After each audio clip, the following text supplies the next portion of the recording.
GT Countdown. Top 10 Game Creators. Unlike illustrious film directors, famous playwrights, and celebrated authors, video game auteurs often go unrecognized for the tremendous amount of influence they've had on their industry and entertainment at large.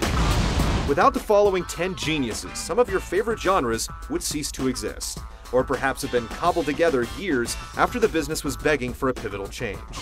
While it can sometimes be unclear who is directly responsible for creating a game, the impact these imaginative minds have had on our lives cannot be quantified. Number 10. Peter Molyneux. Long before the famed mastermind made his splash, Molyneux sold and distributed floppy disks for both the Atari and Commodore 64. It was a humble beginning, but the intentions of this intrepid pioneer far exceeded simple measures. Molyneux founded multiple companies and is best known for being the creative designer of such hits as Dungeon Keeper, Populous, Black and White, and Fable.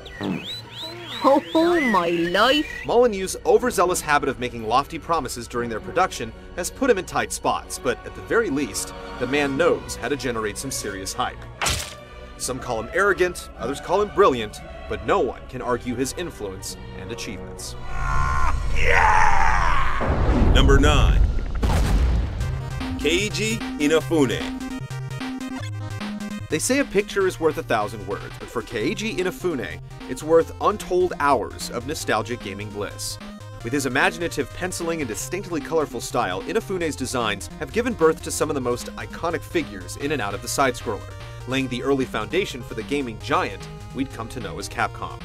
Today, the man behind the Mega has stretched his fingers past the Power Glove and into the realm of R&D, with modern hits like Onimusha, Lost Planet, and Dead Rising.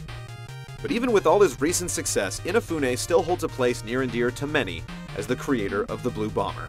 The millions of fans are a testament to his living legacy.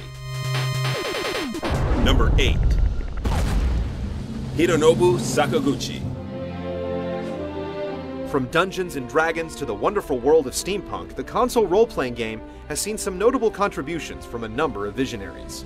But none could ever come close to the progenitor of Phoenix Downs, Hironobu Sakaguchi. During his 13-year tenure at Squaresoft, Sakaguchi laid the tenets of what would eventually be known the world over as the JRPG, all while establishing one of the most seminal franchises in video game history. His sheer influence is unquestionable, and for many, his games go down as some of the best in the genre. Sakaguchi has worn a number of hats over the years, but lately, it's been president of his own development studio, Mistwalker. Even though he's made his final farewells to the company that made him, it's impossible to forget the fantasy that transformed Sakaguchi into a household name. Who would be next? Number 7. Gunpei Yokoi. Few game industry icons can match the impressive creative output of Nintendo's Gunpei Yokoi. The former maintenance engineer moved from developing toys like the extending Ultra Hand to the early Game & Watch handhelds, where he implemented one of his most influential inventions, the D-pad. Yokoi also acted as the general manager at Nintendo's R&D 1 group, which produced some of Miyamoto's earliest titles, as well as NES classics like Fire Emblem, Kid Icarus, and his baby hatchling, Metroid. He also created the lovable, if not incredibly useful, Rob. It's an impressive resume, but the creation of the original Game Boy is without question the highlight of Yokoi's work. Considering his accomplishments, we can easily overlook the Virtual Boy, even though it forced him to abruptly end his career. While a fatal traffic accident cut Yokoi's life tragically short, he posthumously received a well-deserved Lifetime Achievement honor at the Game Developers' Choice Awards in 2003. Number 6. Warren Spector. With a name fit for a secret agent, Mr. Spector has enjoyed the life of an exemplifying game designer. He cut his teeth on graph paper working on analog games like GURPS and Dungeons & Dragons, before making the jump to the digital domain. There, he penned production in the Ultima series, including Ultima Underworld, an early 3D dungeon romp predating Wolfenstein 3D. And then there's its sci-fi twin, System Shock, which begot BioShock, if unofficially. His trailblazing would continue with stints on the stealth masterpiece Thief and the liquid narrative cyber shooter Deus Ex. He's been a staunch defender of story in games, making it a main course, not dessert, and has constantly pushed technology forward. His current whereabouts are somewhere deep in the Disney compound, since his latest company, Junction Point, was purchased in 2007. Our fingers are crossed for a Mickey Mouse Super Ninja game. Number 5. Shinji Mikami. You really only need 2 words to sum up Shinji Mikami's creative power. Resident Evil.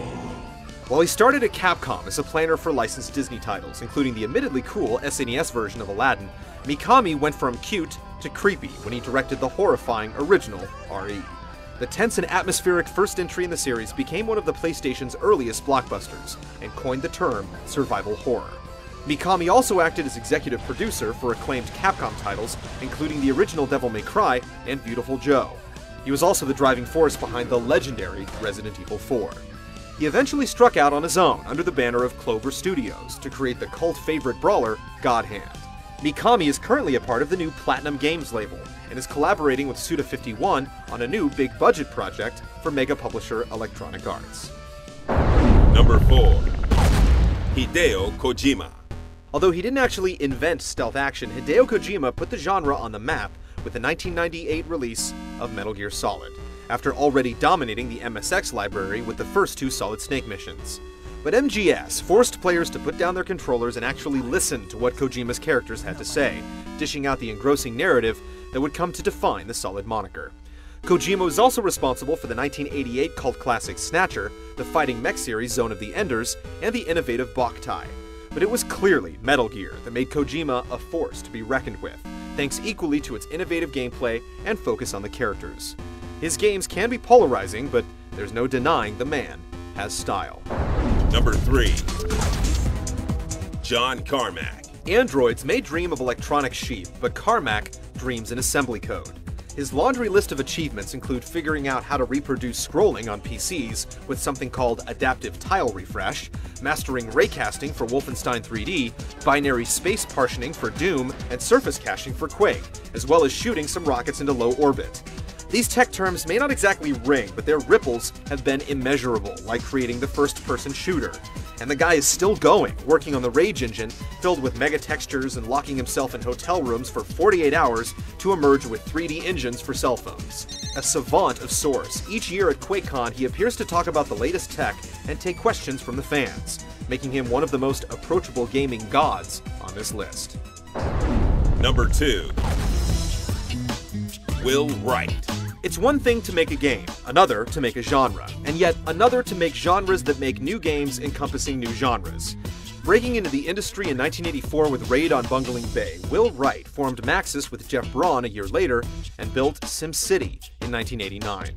The PC hit grew through generations of sequels, and Wright's focus dropped even further into the urban landscape to create the biggest PC game ever. His garble-mouthed society would eventually get pets, go shopping, seek out countless careers, and venture online. The Sims destroyed the concept of finishing a game, and still has players generating alter egos. Wright's newest experiment, Spore, could only have been dreamt up by this ruler of the cyberpsyche, a mind that constantly seeks to make the impossible playable. Number 1. Shigeru Miyamoto. Call it obvious or a cliche, but there's no doubt that Shigeru Miyamoto is the most influential game creator in history. In the early 80s, he reinvigorated the arcade with Donkey Kong. Super Mario Bros. And The Legend of Zelda introduced all-new experiences full of hidden secrets and alternate ways to progress. Miyamoto forever altered the course of 3D gaming with Super Mario 64's sense of freedom and Ocarina of Time's camera lock-on system.